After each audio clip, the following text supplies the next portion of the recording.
Première. Silence, on tourne. Salut, moi c'est Virginie, je suis coach thérapeute holistique, praticienne en soins chamaniques. Bienvenue dans cette première vidéo sur cette chaîne YouTube. Donc pour ce premier épisode, je vais te faire une rapide présentation. Et surtout qu'il y a quelques temps sur Instagram, j'avais lancé une boîte à questions, c'est qu'on m'a posé plein de questions. Donc je vais profiter de cette vidéo pour y répondre. Pour commencer, qui je suis? Je m'appelle Virginie, je suis coach thérapeute holistique praticienne en soins chamaniques, c'est-à-dire que j'accompagne mes clients et mes clientes à reconnecter avec eux-mêmes par le corps, le cœur et l'esprit. Ceci dit, j'y reviendrai dans une prochaine vidéo plus en détail. Je suis française et ça fait maintenant 4 ans et demi que je vis au Québec. À la base, j'étais venue avec un PVT, un programme vacances-travail, qui est un visa temporaire d'une durée de 2 ans. Et 4 ans et demi plus tard, je suis restée au Québec. Aujourd'hui, je suis résidente permanente. Pourquoi je suis venue au Québec? À la base, j'avais une entreprise en France qui est un espace de coworking qui s'appelle l'Archipel à Toulon. Puis j'ai eu l'envie d'aller explorer ce qui se passait de l'autre côté de l'Atlantique. J'ai eu l'opportunité de faire un PVT et à la base, je m'étais dit que j'allais rester 6 mois. Puis au final, tu vois, 4 ans et demi plus tard, je suis toujours au Québec. Je vis à Rimouski, c'est une petite ville qui est au bord du Saint-Laurent, proche de la Gaspésie. Je te mettrai une petite carte, peut-être par ici ou par là, pour bien situer où se trouve Rimouski. Et ça fait maintenant 2 ans que je suis ici. Avant, je vivais à Montréal. Mais c'est vrai que l'expérience est bien différente entre Montréal et Rimouski. Pourquoi Rimouski? Parce que justement on est au bord du Saint-Laurent et c'est vraiment une énergie très balnéaire. C'est-à-dire que c'est un petit port de pêche où c'est qu'on retrouve l'air marin. Puis je ne vais pas cacher, moi quand je suis arrivée à Montréal, c'est ce qui me manquait énormément. Surtout que j'avais vécu auparavant 12 ans à Toulon. Donc je retrouve un peu cet air marin avec les marées, parce qu'il faut savoir qu'on a des marées ici, même si on est au bord du fleuve, puisqu'ils se rapprochent de plus en plus de l'océan Atlantique. Donc il y a quelques temps, j'ai posé une boîte à questions sur mon compte Instagram en story, où c'est que la plupart d'entre vous, vous m'avez posé des questions.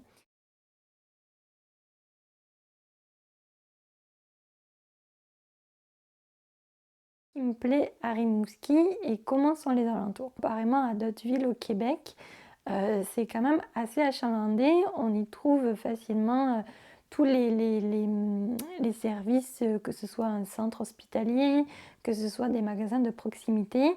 Et surtout, on a accès plus facilement à la nature. Exemple, on a le parc du Bic qui est à peu près 15-20 minutes de voiture de Rimouski et qui est un des plus beaux parcs nationaux du Québec. Donc on a une diversité de faune et de flore qui est quand même assez exceptionnelle. C'est pas rare de trouver des phoques ou même des belugas en observant sur le bord du fleuve. Et on a aussi très régulièrement des cerfs, des caribous. On peut en trouver facilement à proximité de Rimouski. Donc c'est vrai que c'est un aspect qui m'a beaucoup plu dans cette ville et l'accès à la nature. Aussi, au niveau de la ville en elle-même, on a beaucoup d'infrastructures qui permettent justement par des sentiers du littoral de pouvoir observer la faune et la flore plus facilement qu'à Québec ou à Montréal. Donc j'ai vraiment eu un coup de cœur pour cette région parce que au niveau de la nature, on est assez bien desservi, mais c'est-à-dire que j'ai une qualité de vie qui est incomparable par rapport à Montréal. Alors malheureusement, on a besoin d'une voiture parce que les transports en commun sont très peu développés, mais pour traverser la ville, en 15 minutes, c'est fait. Il n'y a pas d'heure de pointe. Éventuellement, l'heure de pointe, c'est la sortie des écoles, mais ça dure 10-15 minutes. Donc on n'a pas de stress dans les bouchons, on n'a pas de stress dans les magasins, puisque on est une population de 70 000 habitants. Donc ça reste quand même très correct. Les gens sont hyper accueillants, c'est hyper chaleureux. Question, qu'est-ce qui me plaît le plus au Québec? Ben là, je vais pas le cacher, ça va être difficile de choisir parce qu'il y a quand même pas mal d'aspects positifs au Québec.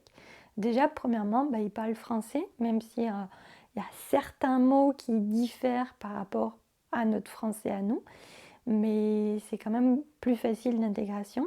Deuxièmement, c'est la gentillesse des Québécois. Ça, c'est quelque chose que je ne suis pas la seule à le penser. On est nombreux, que ce soit des expatriés ou même des touristes, qui trouvent que les Québécois en général sont vraiment très gentils et très accueillants. Ils ont le cœur sur la main. Et moi, ce que j'ai beaucoup apprécié ici, c'est qu'il n'y a pas de jugement.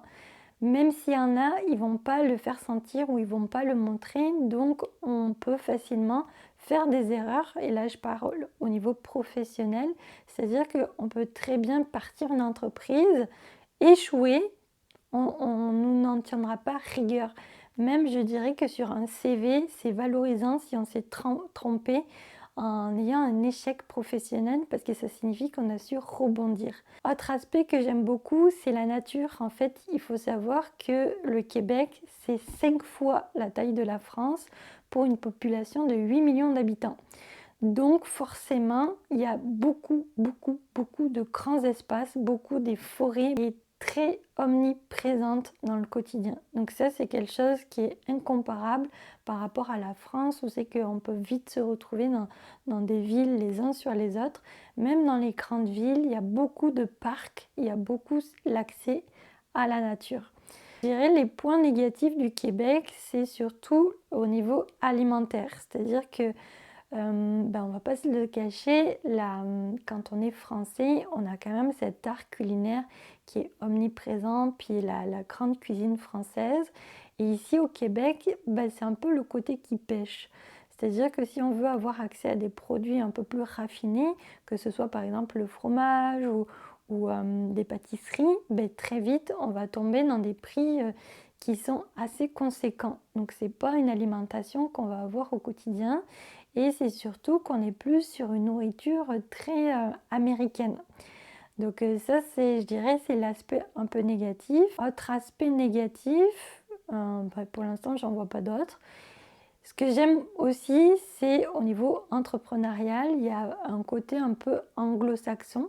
Donc on peut facilement changer de travail sans avoir de contraintes particulières. Exemple, moi j'avais travaillé pendant 9 mois en boulangerie. Puis un matin, j'ai senti que bah, j'avais fait le tour, puis que ça ne me convenait plus. Quand j'ai posé la démission, j'ai eu à peine 15 jours de préavis. Donc dit comme ça peut faire peur, mais ça permet plus facilement justement de rebondir et puis d'envisager en fait une nouvelle carrière professionnelle. Si on rebondit facilement, on peut facilement trouver du travail et surtout que le taux de chômage est très faible par rapport à la France. On est même à l'opposé de la France, c'est que actuellement, en 2022, il manque énormément de main-d'œuvre dans plein de secteurs d'activité.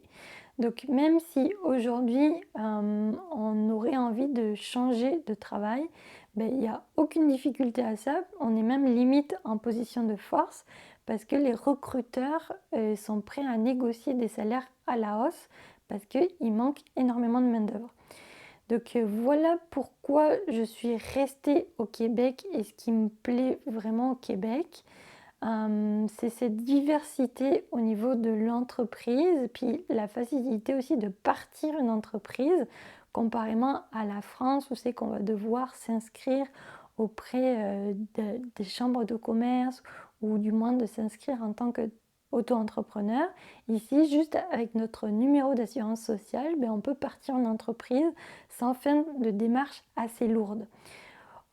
Une fois qu'on atteint les 30 000 $ de chiffre d'affaires, là, on va devoir faire des démarches administratives, notamment s'inscrire au niveau des taxes. Mais en dessous de 30 000 $ de chiffre d'affaires, il n'y a pas de démarche particulière. Nos revenus, on les déclare une fois par an au moment de la déclaration d'impôt. Donc c'est pour tous ces aspects que je suis restée au Québec.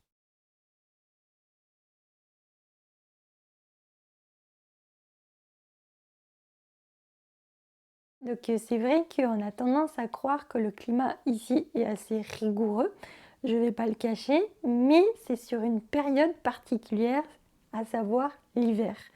parce que le reste de l'année, on a quand même un climat assez similaire à la France. C'est-à-dire que l'été, on peut avoir des températures qui vont entre 35 et 40 degrés, parce que oui, ici aussi, on a des canicules. Mais c'est sûr que l'hiver, c'est un climat qui est assez rigoureux. On peut avoir des températures qui descendent jusqu'à moins 30. Après, il faut faire attention, c'est pas pendant toute la période de l'hiver. Ça va être sur des périodes ponctuelles, ça peut être une semaine, 2 semaines, 3 semaines. Ça va dépendre des courants marins qui vont amener ou non des dépressions sur le Québec. Et c'est vrai qu'on peut avoir une quantité de neige assez hallucinante. Je crois que cette année, pour la petite histoire, à Rimouski, on a atteint les 2,50 m, voire 3 mètres de neige, ce qui est en termes généraux normal. Est-ce que c'est compliqué de circuler sous ces conditions? Est-ce que c'est compliqué de se déplacer en hiver? Non, absolument pas. C'est même ça qui est totalement incroyable parce que ici, ils sont plus qu'équipés. Donc comment dire que les Québécois, quand ils voient que Paris est paralysé par 5 cm de neige, mais ils rigolent vraiment beaucoup parce que nous ici, on n'est jamais paralysé. Ça fait 4 ans et demi que je suis là et je n'ai jamais été bloquée dans une tempête de neige parce que très vite les équipements sont mis en route. C'est sûr que c'est un climat qui est très particulier, mais je trouve que c'est le fun parce qu'on peut continuer à faire des activités à l'extérieur parce que c'est un froid sec, contrairement à la France où c'est qu'on va trouver un froid humide. Et du coup, si on est bien équipé, on a juste à mettre ce qu'on appelle des pelures d'oignons, c'est-à-dire qu'on va mettre des couches sur des couches, et ce qui fait que les moins 30, oui, on va les sentir, mais c'est pas si dramatique que ça. Ça peut même être quelque chose de plutôt le fun, dépendamment si on va faire des activités extérieures. Concernant les autres saisons de l'année, que ce soit le printemps, l'été et l'automne, il faut savoir que le printemps et l'automne, c'est des périodes qui sont un peu plus courtes comparément à l'Europe. Exemple, là on est le 12 avril 2022, on est à peine en train de sortir de l'hiver, on a encore beaucoup de neige qui est en train de fondre. Et souvent, le printemps, c'est une période de transition de 1 à 2 semaines. Et on tombe très vite dans l'été. Moi, je me souviens la première année que je suis arrivée ici, mi-mai, on avait déjà des températures de 30 degrés. Et alors que 15 jours avant, on oscillait encore à des températures de 10 degrés. Et que la période du printemps est beaucoup plus réduite par rapport à la France. Par contre, l'été, il peut commencer de mi-mai jusqu'à mi-septembre. Là, on a vraiment des températures hyper agréables. Puis il faut savoir qu'on a souvent des étés assez ensoleillés et on a très peu de précipitations durant l'été. Et des fois, ça peut être problématique. Exemple, l'été dernier en Gaspésie, il y a eu de fortes sécheresses parce qu'il n'a pas plu pendant 1 mois et demi. Moi, j'invite vraiment les gens à venir vivre cette expérience parce que c'est vrai qu'on entend de tout et de n'importe quoi sur le climat au Québec. Mais moi, je trouve que c'est vraiment le fun à le vivre au moins une fois dans sa vie parce qu'on va s'apercevoir que c'est très particulier.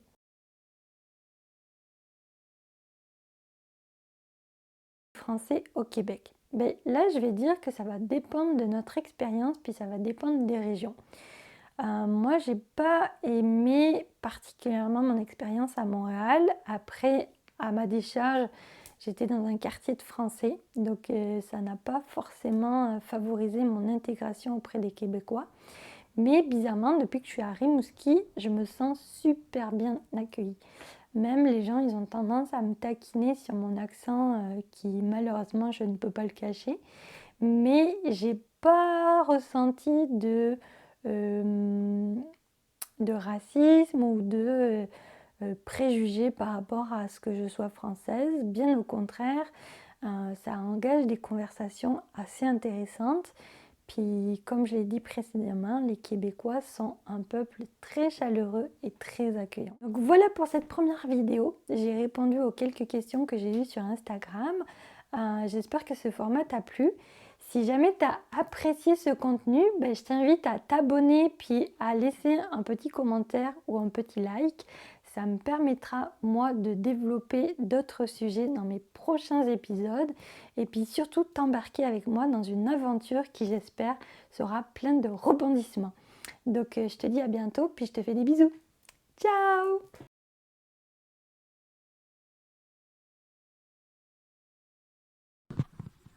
Il cherche dans les poubelles! Oh, je suis en train de filmer! Oh, regarde, c'est trop mignon! Oh putain, il est en train de faire les poubelles! Est-ce que j'étais bien? Maquillage, c'était parfait? Ou est-ce qu'il faut la refaire? Non, parce que là, on va peut-être pas y passer la journée. Non, c'est bon? Ok. Super!